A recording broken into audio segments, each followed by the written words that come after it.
দেখবেন এটাও উনি জানেন না। আবার আমার দেশে একটা প্রতিবেদন দেখলাম, সেখানে দাবি করা হয়েছে যুবলীগ নেতার ষড়যন্ত্রে পাঠ্য বই পাওয়া বিলম্বিত হইতেছে।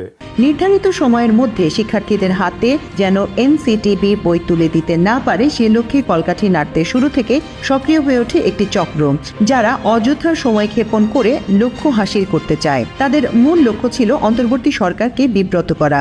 বিভিন্ন গোয়েন্দা সংস্থা ও এনসিটিবির কর্মকর্তাদের সঙ্গে কথা বলে এর সত্যতা মিলেছে।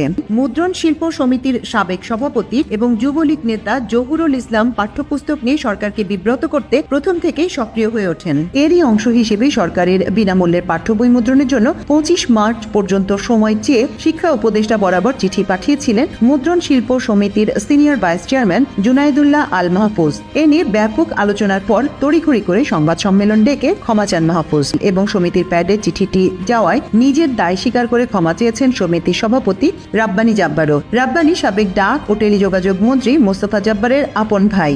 আওয়ামী লীগের মন্ত্রী স্টিভ জব্বারের ভাইরে দেওয়া হয়েছে বই ছাপানোর দায়িত্ব, রাব্বানী জব্বার, তো এই হবে না?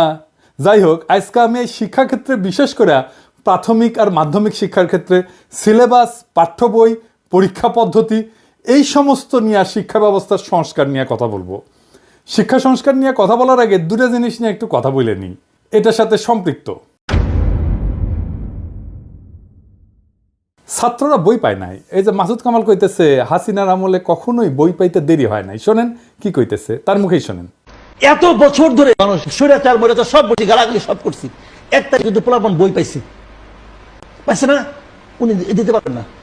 সে কি ঠিক বলিছে? দেখেন, এটা 2023-এর খবর, বই ঠিক সময় মতো পাইছে। আবার দেখেন, এটা 2022-এর খবর, তার আগের বছর ঠিক সময় মতো বই পাইছে।